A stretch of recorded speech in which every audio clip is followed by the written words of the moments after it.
ओम नमः शिवाय, जय श्री राम, हर हर महादेव। मैंने आपको होली के विषय की पूर्ण जानकारी दी कि होली पर तंत्र क्यों बढ़ जाता है, होली पर आपको क्या परहेज करने चाहिए जिससे आपका तंत्र ना हो, आपके पर तंत्र ना हो, ना ही तंत्र बढ़े। और आपको मैंने उपाय भी बताया था। मैंने होली के तंत्र काट के लिए एक बहुत ही जबरदस्त उपाय बताया था जिसे सुंदरकांड का उपाय कहते हैं। सुंदरकांड से किस प्रकार आप अपने घर के तंत्र को नष्ट कर सकते हैं, इस विषय पर पूरी जानकारी लिखकर आपको बताई थी। और उसमें मैंने आपको बताया भी था कि भैरव बाबा का उपाय भी मैं आपको बताऊंगा। तो आज जो मैं आपको बताने जा रहा हूँ वो बहुत इंपॉर्टेंट है। भैरव बाबा का एक ऐसा उपाय, एक ऐसा महाप्रयोग जिससे हर प्रकार के तंत्र का नाश किया जा सकता है। विशेष रूप से शमशानी तंत्र, पुतला तंत्र, इनका नाश किया जा सकता है। वशीकरण का नाश किया जा सकता है। मारण क्रियाओं को नाश किया जा सकता है। मारण क्रियाओं को खत्म किया जा सकता है इस प्रयोग से। ये महाप्रयोग आप कर सकते हैं अपने घर पे, अपने पूरे घर के तंत्र को नष्ट करने के लिए। ये प्रयोग एक वरदान आपके लिए साबित होगा। तो ध्यान से सुनना कैसे करना है। इसमें अष्ट भैरव चलते हैं और ये अष्ट भैरव हर प्रकार के तंत्र को काटने का कार्य करते हैं। कैसे करना है, कैसे नहीं करना, वीडियो को पूरा सुनना बेटा। एक एक चीज बारीकी से सुनना और वीडियो को लाइक और शेयर जरूर करना ताकि और लोगों तक ये वीडियो पहुंच पाए। कब करना है, ध्यान से सुनिए। सबसे पहले मैं आपको बता रहा हूँ तंत्र काट प्रयोग, ठीक है। तंत्र काट प्रयोग के बारे में बता रहा हूँ। और ये जो तंत्र काट प्रयोग है इसमें अष्ट भैरव चलते हैं। 8 प्रकार के भैरव चलते हैं इसमें। और जैसे कि हम बात कर रहे हैं होली की, तो होली ये कब करना है आपको, ये प्रयोग आपको करना है 3 तारीख को, ठीक है। 3 और 4 को होली है। 3 तारीख को जो होली है वो पूजन होली है और 4 तारीख को जो होली है वो रंग वाली होली है। तो ये जो 4 तारीख वाली होली है इससे हमें कोई लेना देना नहीं। ये जो 3 तारीख वाली पूजन वाली होली है ये एक इम्पोर्टेंट रोल प्ले करती है, जिसमें आपके घर के कुल देवी कुल देवता पितरों की पूजा विशेष रूप से की जाती है। तो अभी आप 3 तारीख को लेकर चलना कि 3 तारीख की जो होली है उस दिन हमें ये प्रयोग करना है। कैसे करना है, ध्यान से सुनिए। देखो, एक तो 3 तारीख को लगभग 3:30 बजे यानी कि चंद्र ग्रहण लगने वाला है। चंद्र ग्रहण, ठीक है। तो ये जो चंद्र ग्रहण लगेगा ये 3:20 से शुरू होगा दोपहर को और लगभग 7 बजे तक ये चंद्र ग्रहण रहेगा। तो ये प्रयोग आपको जो करना है, ये प्रयोग रात के 9 बजे आपको करना है, ठीक है। रात के 9 बजे। अब इस प्रयोग में आपको करना क्या है, सबसे पहले आपको चाहिए 8 पान के पत्ते। 8 पान के पत्ते आपको लेने हैं और 8 पान के पत्तों पर आपको क्या करना है, 3 चीज लेनी है। एक तो लेना है सरसों का तेल, सरसों का तेल लेना है। दूसरा लेना है जो सिंदूर होता है ना हनुमान जी वाला वो। और तीसरा लेना है इत्र। ये जो इत्र है ये आप गुलाब का लेना। ये 3 चीजें लेनी है। इन 3 चीजों को मिलाकर पान के जो 8 पत्ते होंगे उन पर आपको क्या लिखना है, उन पर आपको भैरव बाबा का जो बीज मंत्र होता है बम, वो लिखना है। क्या लिखना है, बम। ये भैरव बाबा का बीज मंत्र होता है, बम लिखना है आपको 8 के पान के पत्तों पर। अब आपको क्या करना है, आगे सुनिए। 8 पान के पत्तों पर आपने बम लिख दिया। उसके बाद एक आपको कोई तसला हो आपके पास में, कोई प्लेट हो आपके पास में, वो आप ले लेना। विशेष रूप से प्लेट ले लेना आप, सबसे अच्छा रहेगा कि आप प्लेट ले लेना एक। अब आपको क्या करना है, प्लेट के ऊपर ये जो एक पान का पत्ता ये रहेगा आपका। फिर उस प्रकार से, इस प्रकार से आपको पान के पत्तों को लगाना है, ठीक है।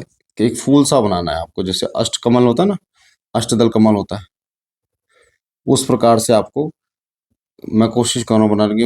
1 2 3 4 5 6, ठीक है, 7, एक ये मान लो ये हो गया, ठीक है। 1 2 3 4 5 6 8, इस प्रकार से एक अष्टदल बनाना है आपको।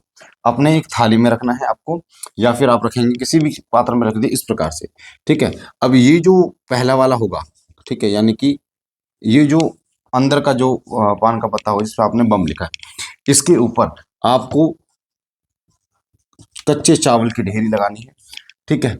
उड़द, जो उड़द होती है साबुत, साबुत उड़द आपको डालनी है इसमें, ठीक है। चावल आपको डालना है, उड़द, ये दोनों डालने लिए आपको। और उसके ऊपर एक चौमुखा दीपक प्रज्वलित करना है, चौमुखा दीपक, ठीक है। ये जो चौमुखा दीपक होगा बेटा, ये जलेगा सरसों के तेल का। किसका जलेगा, सरसों के तेल।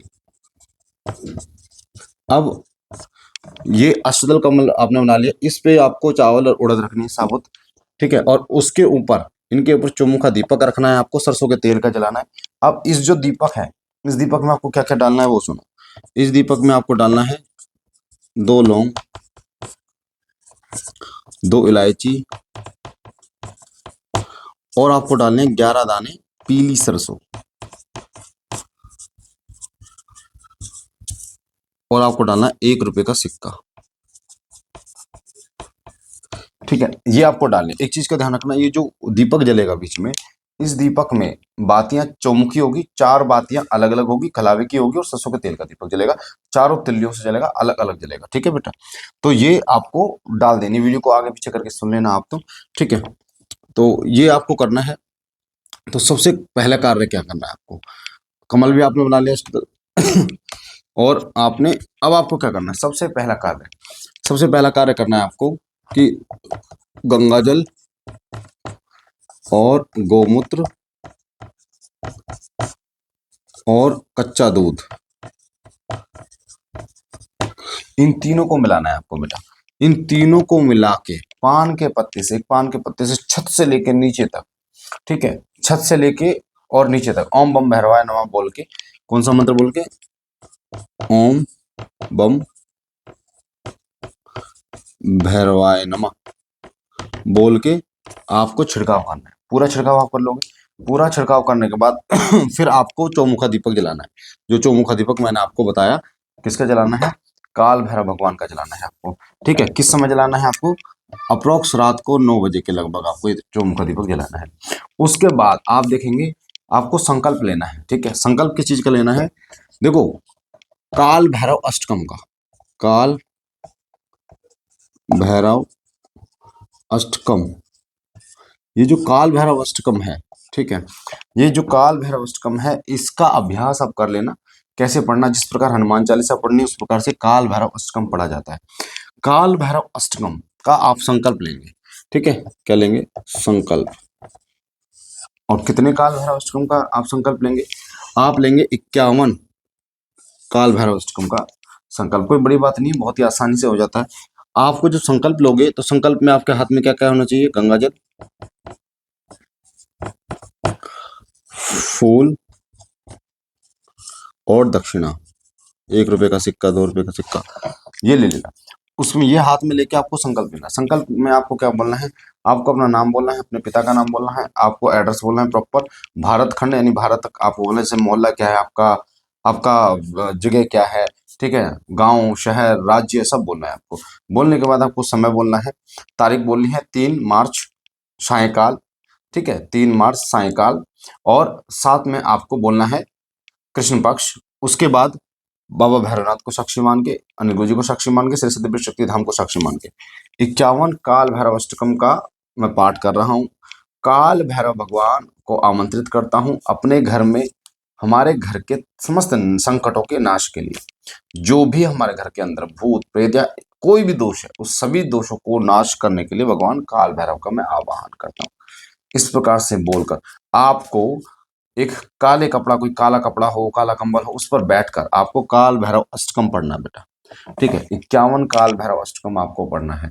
ठीक है, इस चीज का ध्यान रखें, ये जो 51 काल भैरव अष्टकम आप पढ़ेंगे, ये वन टाइम में पढ़ेंगे, यानी आपको उठना नहीं है बीच में, और इसमें आपको घबराने की जरूरत नहीं है, ना ही कोई सुरक्षा घेरे की आवश्यकता है। काल भैरव अष्टकम 51 आप पढ़ेंगे। हाँ, इसमें आपको थोड़ा सा, जब आप पढ़ेंगे तो थोड़े से अनुभव आपको विचित्र हो सकते हैं, जैसे एक हल्की ठंडी हवा का आपको फील होना, ऐसा फील होना कुछ है, कोई आया है, या फिर आपको ऐसा फील होना जैसे आपका शरीर जो है वो धीरे धीरे भारी हुआ, फिर एकदम हल्का होना शुरू हो गया, या आपको ऐसा लगे जैसे सुइयां सी चुभ रही हैं अगर आपके शरीर के अंदर तंत्र है, या जिसके शरीर के अंदर नेगेटिविटी है आपके घर के अंदर, तो उसमें पेशी बन सकती है। इस चीज का ध्यान रखना। तो इसमें परेशान बिल्कुल भी नहीं होना है। ठीक है, कि आपको कोई परेशानी हो। और इस समय जब ये काल भैरव अष्टकम आप पढ़ेंगे, तो एक मग में, एक लोटे के अंदर मीठा पानी आपको लेके बैठना है।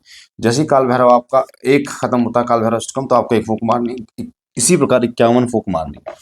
जब आपका काल भैरव अष्टकम पूर्ण हो जाएगा, चाहे वो 1 घंटे में हो, चाहे वो 2 घंटे में हो, चाहे वो आधा घंटे में हो, काल भैरव अष्टकम पूर्ण होने के बाद आपको उस जल को पूर्ण घर में ऊपर से लेकर नीचे तक छिड़कना और सबको पिलाना है। निश्चित रूप से आपके घर का तंत्र खत्म होगा उस टाइम पे आपके घर में, क्योंकि जब काल भैरव अष्टकम पढ़ा जाता है ना बेटा, काल भैरव अष्टकम है क्या, काल भैरव अष्टकम विशेष रूप से कार्य करता है भूत प्रेत नेगेटिव शक्तियों के संहार के लिए। काल भैरव अष्टकम में भगवान काल भैरव की महिमा का गुणगान होता है, उनके रूप का, उनके विकराल रूप का गुणगान होता है। किस प्रकार वो शत्रु का नाश करते हैं उसका जो है वो गुणगान होता है। किस प्रकार भयानक हँसी है उनकी, भयानक जो दाँत हैं उनके, किस प्रकार वो शत्रुओं का, राक्षसों का संहार करने वाले हैं, उसका वर्णन होता है। किस प्रकार वो अपने भक्तों को वरदान देने वाले, उसका वर्णन होता है।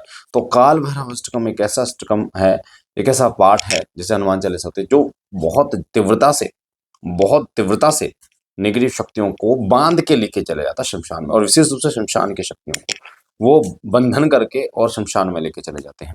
ठीक है, तो ये मुझे आशा है जानकारी आपको अच्छी लगेगी। बाद में जो पान के पत्ते हैं उनको आप प्रवाह कर सकते हैं। दीपक जो है वो आपका सुबह तक जलना चाहिए, ध्यान रखना। आपका दीपक केवल जब तक आप काल भैरव अष्टकम करें जब तक नहीं जले, सुबह तक जले। और आपको सोना भी वहीं है जहाँ पर आप काल भैरव अष्टकम आपका पूर्ण हो जाएगा, वहीं पे आपको सोना है। बाबा काल भैरव आपके घर में वास करेंगे, आपके घर परिवार में संकटों का नाश करेंगे, और इस उपाय को आप ज़्यादा से ज़्यादा लोगों तक शेयर कीजिए। बाकी बाबा भोलेनाथ आप पर कृपा करें। हम मिलते हैं एक नई जानकारी के साथ, तब तक के लिए ओम नमः शिवाय, जय सिया राम, हर हर महादेव।